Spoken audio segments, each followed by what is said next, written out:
All right, we may get started, everyone.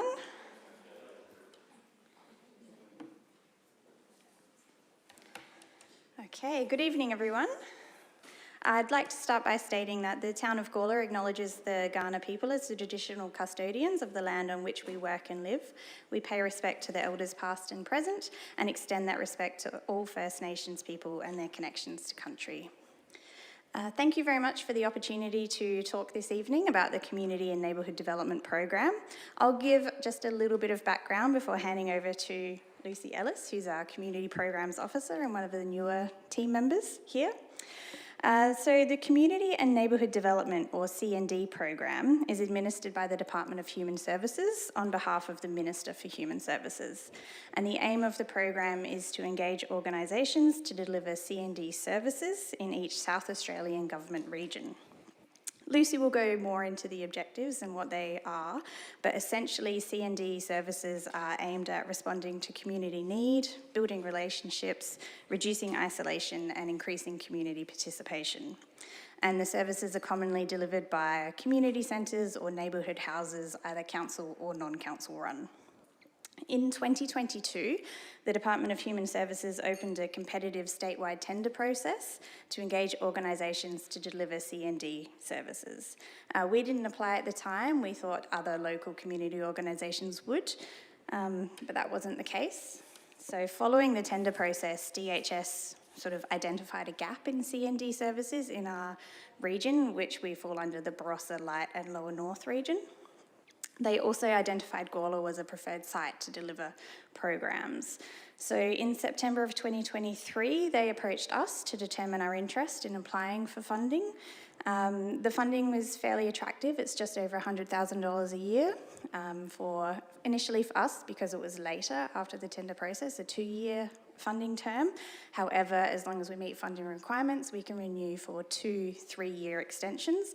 So essentially, as long as we're meeting requirements, we have the funding until June 2032, which is excellent.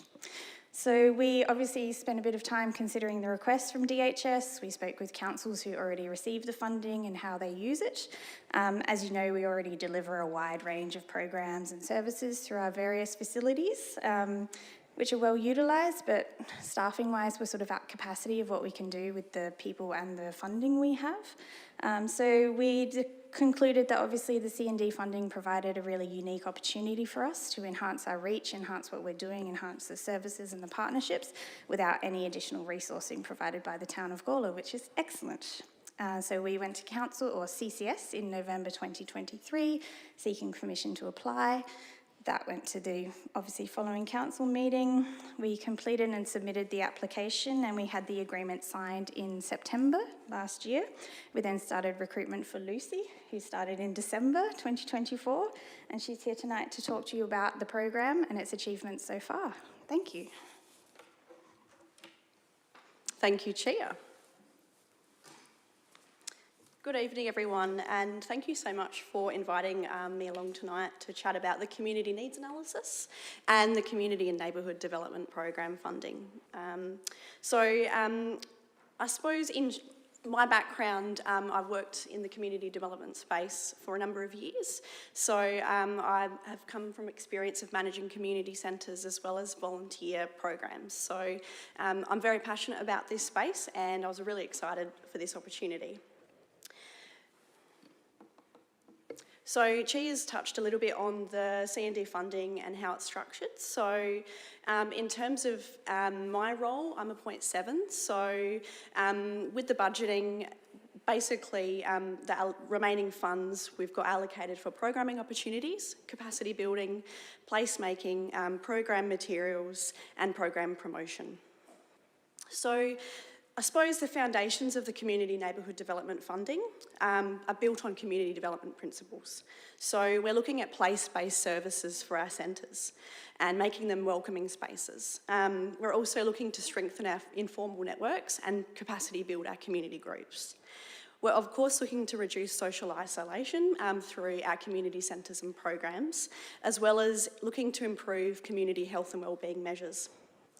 So a big part of the C&D funding is valuing community voice and using community voice to inform how our centres are run, how our programs are delivered, and what our sites look like.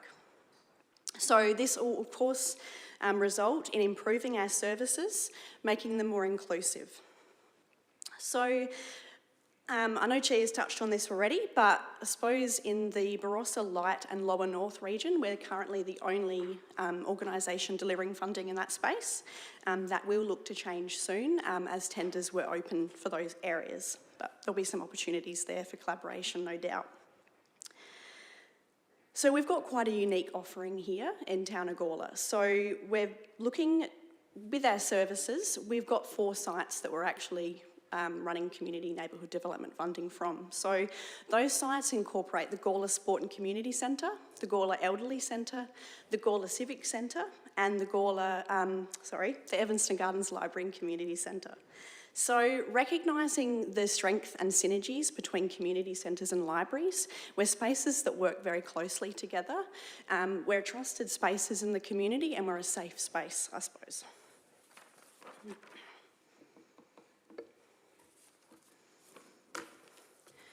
So what feels like, I suppose I've hit the ground running in January this year. A gap was brought to our attention by Dementia Australia. So our closest offering of a dementia-friendly communities initiative was in Tea Tree Gully, which was a huge gap. Data also suggested that we'll have a huge increase of people living with dementia in our area, with the growth predicted to rise by 58% in our area, and that's just our council area alone, not counting us as a regional hub. So with this in mind, we worked with Dementia Australia, as well as a couple of really passionate community or volunteers of Dementia Australia who live here in Gawler, and we brought to the community the Dementia Friendly Communities It Starts With You session. So that was held in May, and it basically aimed to spark community conversation, information share and provide information on the topic, as there's a lot of misinformation and we need more education to build community perspectives on this. So the event was booked out. There was a huge turnout and there was a lot of people out there that are looking for answers and looking for points of connection on this topic. So we had a call to action at the end of the session, which opened up opportunities for community members to put their name forward if they wanted to be part of future initiatives. More on that soon. In April, March and April... Lucy? Sorry? Can I just interrupt a second? Yeah? Maybe Councillor Samble, do you want to give us a 2-second précis of what you thought of that dementia session? Yeah. Yes. Right. Well, I just thought, sorry to hijack the meeting, but Brian and I attended that session, and I just thought if you shared with the group what you thought of it. Fantastic. Yeah, absolutely fantastic. And sadly, I think I'm up to about number 5 now of people younger than me that have got dementia, and it's quite a crazy world. And if there's anything that can be done to assist in any way, but I felt that whole session was very well done. As you say, it was booked out. You could have had 100 there probably, because I know of so many people that would like to come and be able to at least assist. Probably not those that have got dementia that have truly got it, but it's the people that share their life with them. My next door neighbour is exactly in that position at the moment, and it's very, very sad. And it now looks like it's hereditary, that if the parents had it, that it's very much so into the children, which is quite interesting from some of the things that were discussed. But it was very rewarding, and I thank all those that were involved with it. Thank you both. So another before this event, in March and April, we had the breast screen activation at the Gawler Sport and Community Centre. So a great opportunity come about. We partnered with the Gawler Aboriginal Health Service and also the Breast Screen Aboriginal Liaison Officer. And we provided a screening day for local Aboriginal women to come along to the centre to engage in some craft activities and also get their screening done. Big barriers there, so it was a very encouraging day, and we had a lot of health professionals on board there to also chat about other routine screening opportunities, so that was a fantastic opportunity. We had over 20 women attend, and quite a lot of the women that were screened had never had screening before, so that was a huge outcome, and also a great partnership already in place with the Gawler Aboriginal Health Team. Another link, which has been great between our libraries team and the U3A program in Gawler. I work across a lot of sites in my role, just to have that understanding. So we worked with the U3A Jam Along group, which is a music social group at the Sports Centre. And we paired up with the intergenerational play group, Giggles and Wisdom, at Evanston Gardens Library, and had a fantastic session in June, making those links between those quite different groups, but also it was great placemaking. A lot of the Jam Along members had never been to Evanston Gardens Library before, so it was a great session, and I think they're all keen to do that again. So filtering on from our dementia care, a Dementia Alliance event. A Dementia Care Alliance group has been formed in Gawler, which is fantastic. So we've got over 10 really engaged community members who meet monthly now, and they're building that group. So it's in its very early stages. So they've got aims to build the community awareness, partner with businesses on them becoming more dementia friendly, that community education. We've got other health professionals and organisations on board. We've got partners caring for loved ones with dementia. So we've got quite a broad range looking for action in that space. So in September, they're looking to have an activation for Dementia Action Week and looking to potentially create a ongoing social coffee catch-up group, which there's a big need for people to connect. And also looking to work with local GPs on how the referral pathways are currently working. It doesn't seem to make sense to those diagnosed, so making the link with Dementia Australia and getting those referral pathways for people to navigate the system, but also knowing Dementia Care Alliance are now here as an advocate and a point of contact has been a huge steps. So I suppose extending on what I've just shared, we've got a lot of partnerships, and as Town of Gawler, we already have a great deal of partnerships.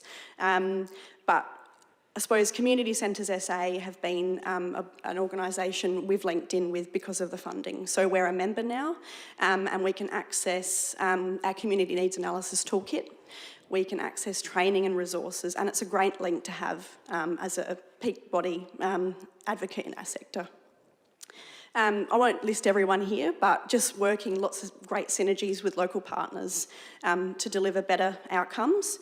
And when community needs arise, these partnerships are vital in action in our community. Yeah? One of the things that regularly comes to my attention when people are talking about all these great organisations that are in the community, so many of the older persons in the community have problems getting there and that sort of thing. Yep. Much discussion goes on about the fact that there is a number of towns that basically it's a bit hard now because even though you're retired, you may not be able to be a pickup person in maybe a council car or whatever it may be to take them. But so many times I've had people say to me that we'd love to go, but we can't get there. You know, is there much talk about maybe getting transport to some of these places, sort of thing? Yeah, I suppose in community conversations I've had already, and just from some of our survey data, which I'll share a bit later, there's definitely conversations around a gap with transport and, you know, transport to services, just because people chat and they see what other areas are offering. So, yeah, definitely a good point. So the community needs analysis, it's a integral piece of work, especially in the community centres sector. And it's a great tool, and it looks at it paints a picture of each centre and who uses the centre. So community centres SA, in partnership with local government bodies and DHS and some local government peak bodies, formed the toolkit in 2019. So basically that's where I'm sort of structuring our community needs analysis that we're undertaking. So I'll give you a bit of background. So the community needs analysis responds to local community need, addresses gaps and needs through innovation and, again, those partnerships I just spoke about at a local level. So community needs analysis look quite different for every community centre. Community centres are quite often low on capacity. Their resourcing is a challenge. So community needs analysis are not a one-size-fits-all approach, and it's really dependent on the resourcing. So the frequency and the way they look can look quite different between centres. But yeah, the community needs analysis we're carrying out is based on the Community Centres SA toolkit. It's a great resource. So it looks at combining qualitative and quantitative data. So typically a community needs analysis is carried out by a community centre coordinator or staff on site who know the centre inside out. So they know the volunteers, they know the programs. So I suppose recognising that, I've got a bit of catching up to do with building those relationships, but recognising our staff on the ground are experts and our volunteers are experts in this space. There's a lot of local data we can pull from, looking at how we register participants, looking at our online registration forms for our humanities services. We can already pull a lot of data there. And through this process, we've also learnt that localising our data is really important. So in chats with the library team and a few other teams, we're looking. And in Gawler, we're quite a small geographical area, so a lot of our postcodes actually overlap. So we'd prefer to gather suburb data. So that's going to be more meaningful data. Because with a community needs analysis, you look at your centre and you look at your neighbouring geographical areas and compare the data, because you want to know, does your community centre data reflect that of the greater community in this area? So the steps in this process are not linear. So your data collection is looking at maximising community engagement opportunities. So, popping along to our skate park events is something I've been doing, or our community family fun days. Grabbing that real meaningful data, those one-on-one conversations with community is a big part of the project, and that takes time. And you've got to read the room in those situations. Another area that I've been working with is meeting a lot of our regular user groups as experts in their own space. So at the Elderly Centre, I've had some great conversations, and I've got lots more to have. But collating that data and hearing those stories from community is really important to inform this tool. So we also look at our demographic data through census for Town of Gawler. So we've got this big, beautiful spreadsheet that I'll look to compare with our centre data, breaking our different areas and our suburbs down, looking at our CFA rating, looking at what culturally and linguistically diverse communities we're actually engaging. So really breaking down the data and using that to inform decision making.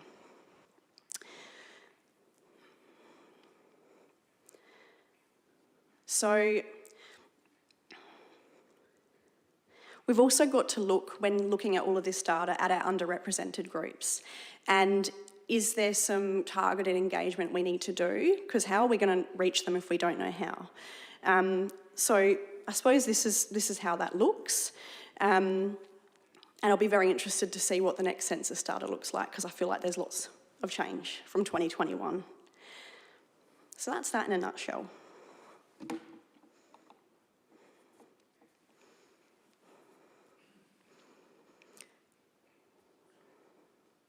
So as a final product, the community needs analysis is a very on-the-ground practical tool. So quite often we look at presenting in an infographic form. Once we've gathered all of our qualitative and quantitative data, we'll look to make key themes and look at future opportunities that will inform future grant funding applications, as well as being great data behind those. They'll also look to set future priorities for our centres. So this grant funding, placemaking, we've had a lot of feedback in our surveys around how, some seating, it's basic stuff like that can make or break an opportunity or an experience for someone visiting any of our centres. So this data is invaluable for, I suppose, prioritising this grant funding, but looking at prioritising applications and budget bids in future. So it's going to be great data, and we will look to present this individually per centre, which is, quite different data, but quite specialised. So I suppose I thought I'd give a few preliminary observations through this process. So I've met with a lot of community groups and just, being at the centres and being present is a really good observational tool and great for anecdotal data. So what Brian mentioned earlier, Councillor Sample mentioned earlier, the access to transport for community is it's a known issue. But we've got I suppose this is some observations. So the community events like our family fun days are great opportunities for families because, they can connect with other families and they're free and affordable. Looking at capacity building our community groups, we've got so many great groups that are already delivering great programs and services.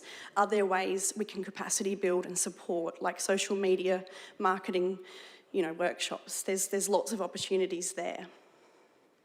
So recognising, again, our existing program offering is fantastic. Those free, affordable programs keep coming up as a theme. And also looking at extending our offering on regular social programs. There's always opportunities there, as there's lots of interests out there.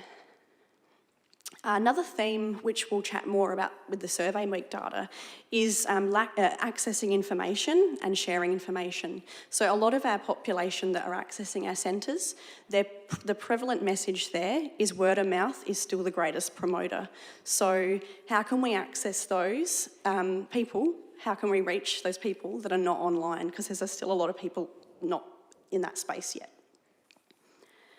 There's always a theme. It's not easy engaging men. So we'd love to look at more opportunities and more interest groups. There's always a gap there. Wherever I've worked, it's always a challenge. So we'd love to work more in that space and connect in with our different organisations already there.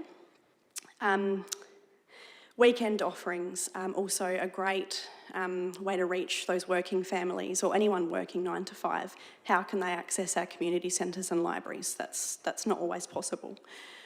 And as I've mentioned, the word of mouth really surprised me. So reflecting on that and where we can be promoting more, I suppose. So this is where it gets really interesting, and I'll have your attention even more so now.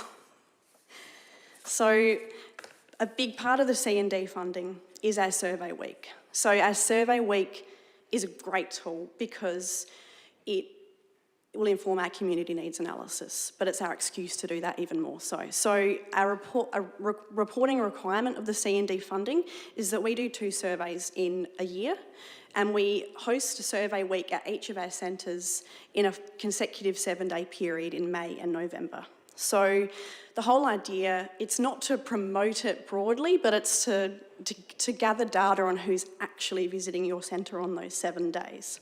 And of course, it supports our data collection, it supports the participant voice, and it engages your community in your community-facing sites.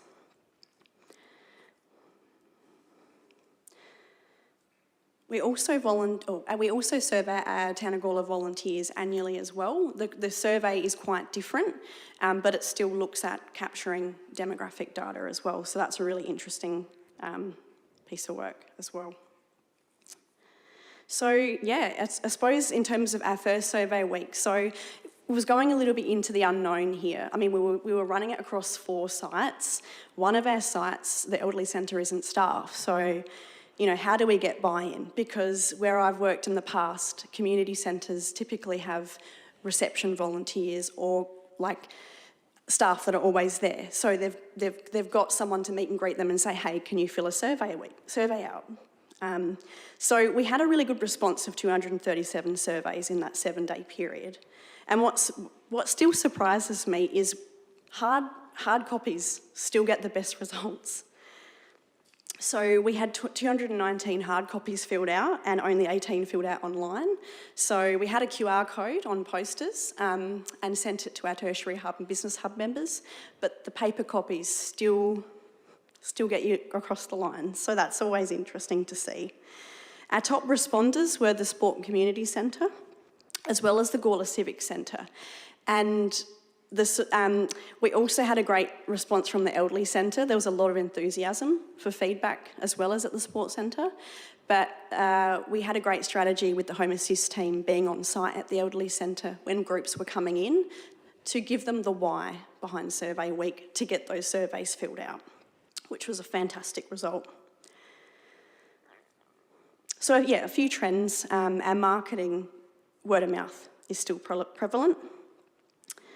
We've got a pretty high female bias of visitors, but we do have 20% male, which is quite impressive. We've got low newcomers, so this is another measure that DHS like you to report on. So all of this data here, we've got to report qualitative and quantitative data each reporting period, which is really interesting. So Gawler East were our top visitors across 3 sites, apart from Evanston Gardens, who reached the demographics a bit closer to them geographically. And we also managed to connect with 20% culturally and linguistically diverse population, or anyone who was born outside of Australia.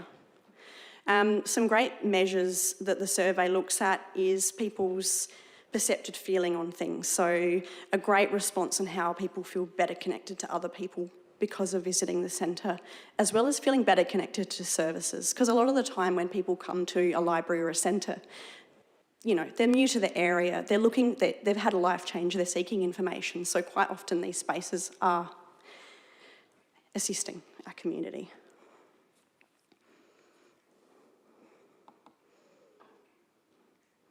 So these slides, we've actually got breakdown data, which is really interesting, of each site, as well as some access and inclusion themes, as well as some suggested programs. So in our survey week, our survey questions are determined by DHS. They're solid because we have to report on them, but we do have opportunities to add extra questions.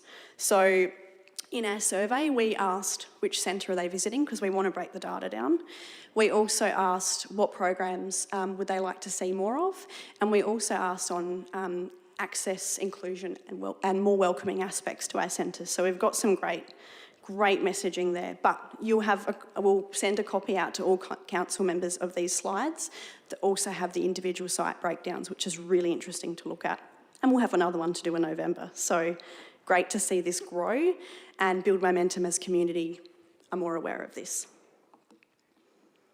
We've also got our volunteer survey. So great to see people's motivation is giving back to the community. We've got a great long-term pool of volunteers with good retention. So a lot of our people have been volunteering for quite a long time. And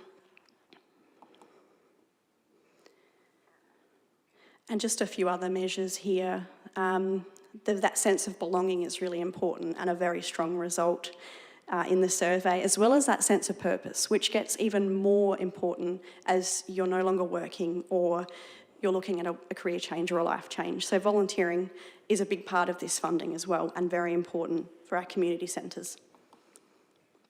So next steps. So I suppose we'll continue building this community needs analysis process. So looking at more groups to connect with, because there's so many, and looking at some community engagement opportunities. So like our NAIDOC event we've got coming up.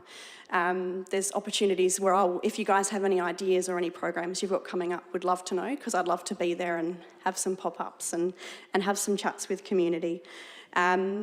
Analyse the survey week data more, and we've got our data report to do for the end of the month for DHS. So that's a big task in itself. Of course, continued work for capacity building and building the independence of the Gawler Dementia Care Alliance group. And also looking to act on our survey week data. So what promotional opportunities, wayfinding, information sharing, like what quick wins can we put in place with the great bucket of funding we have? Looking at, we've got survey data to inform this, so that's fantastic. Growing our community voice, so I suppose I'm always one to reflect on things and how we can do them better. So Survey Week November, I'm definitely aiming on more responses and more engagement. So looking at how we can do that better as well.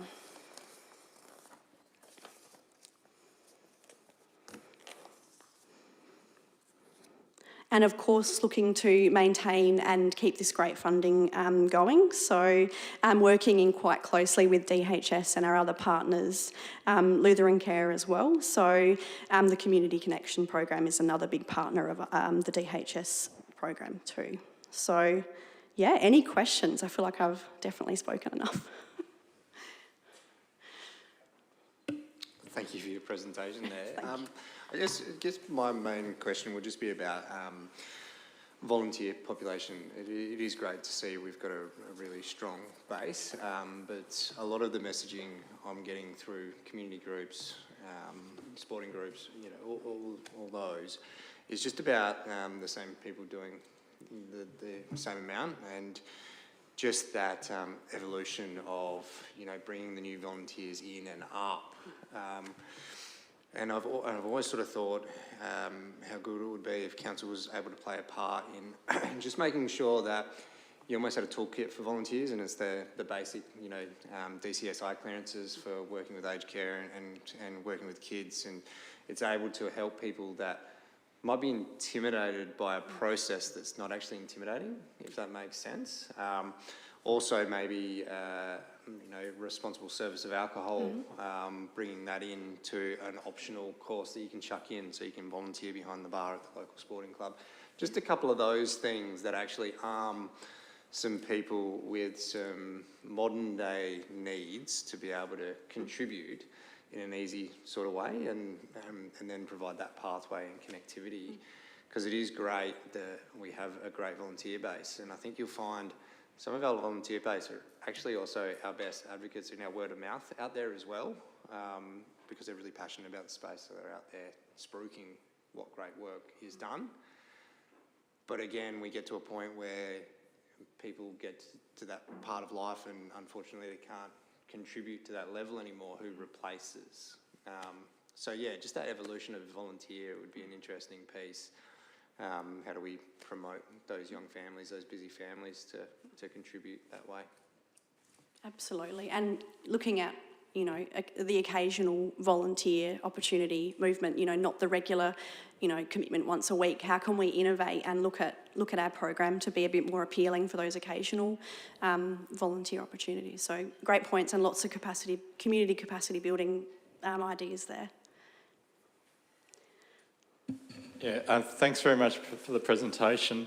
There has been a lot of talk in the community about what your role is, and I think an editorial or something in the local paper, just explaining that, because I've been at meetings where we've been asked, and I've spoken to the CEO about this, about getting you in, and it's outside of your scope, especially a lot of, I think the dementia thing kicked off a lot of interest, especially that workshop, and having more of a health sort of angle on things for the community was something that sort of sparked a lot of interest, but as far as I understand, that's outside of your scope. But yeah, I do think that needs to be sort of explained a bit what you are doing, because it is great, and everything else, but yeah, sometimes community expectations, straight away everyone says we want all these other things happening, but yeah, just exactly that squared away sometimes, because I have had quite a few different people ask questions, and we've got Chris going to the next Gawler Health and Advisory Council meeting to try and work on some of the health stuff. But yeah, it is great, but yeah, I think sometimes people see some initiatives and then want to straight away run in different, which is great as well, but just explaining what the scope of your project and work is I think important as well. Thank you. And I hope today was of help there.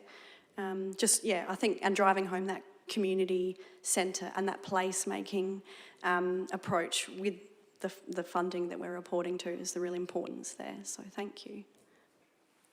So one of the things that stood out to me was the geographic data. Evanston Park, Evanston Gardens, Cuddler, Hillier, between them. I don't have the data on hand, but it should be like half our population-ish, but represented like 20% of the people who use the services or whatever. So I think there is especially with word of mouth, it means that it does get geographically, people who live near the people who are already going hear about it. But I think it is a general concern for our council around bringing in new people, especially around new developments and all that sort of thing. Because I'm not sure, didn't see Evanston Gardens make it into that top 6 list at all. And that's where our second library is, and there's an entire Orleana Waters sort of young families community there. So I just think in terms of providing for the whole of Gawler, it's definitely worth looking at the top-down Gawler East Williston domination of people using our events and programs. Absolutely. And I think, I worked at a community centre in Gummaraka, and Gummaraka's pretty small, but there was still people in Gummaraka that didn't know we existed. So it's that underlying theme of a lot of centres is people just don't know they exist, or they don't know they exist till they have a need to. So, how do we reach those people?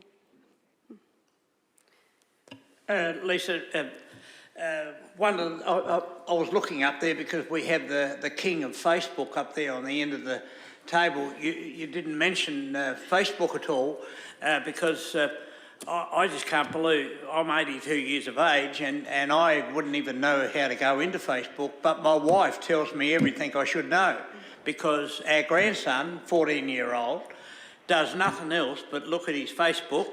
Every time I see him, I say, come out here and help me cut some wood. But he's got to look up Facebook and he's got to look up the king up there. And would you say that all the work that you're involved with would be from 50 or 60 upwards? And they're not the people that use Facebook. Exactly. And I suppose the data I've showed you tonight is based on those who have been in our centres that week at that point in time. And we didn't have a lot of our younger people in that data set. So that's the only disadvantage of the survey week, is there's no real way to capture everyone.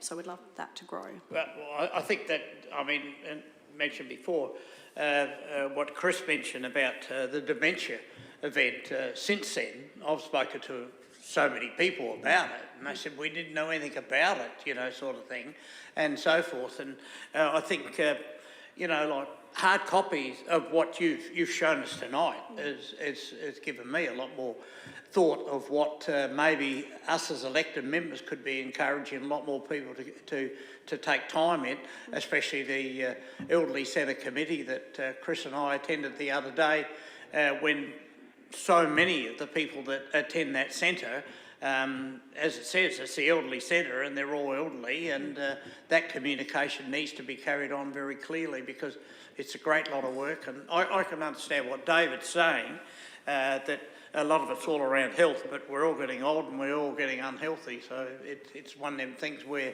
we've got to try and do and run along the right channel.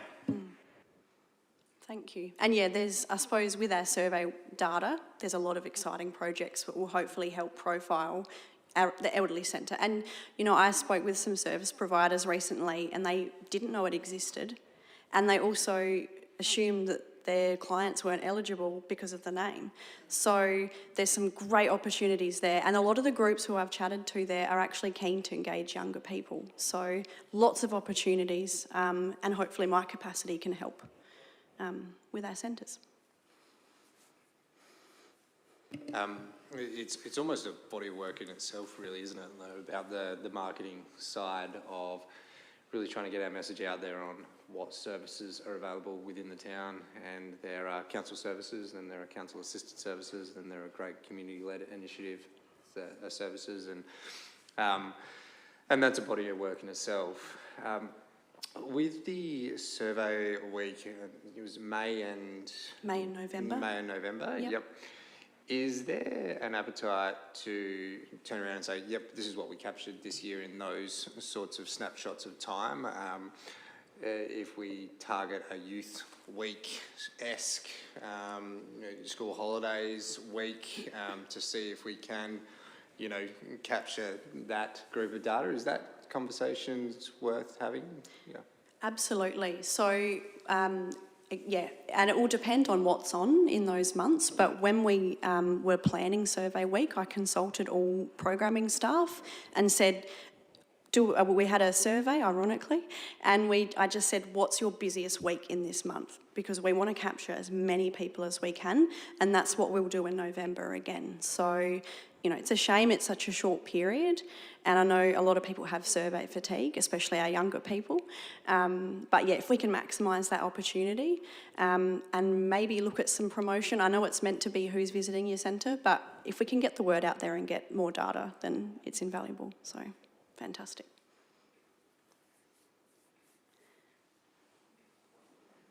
Thank you.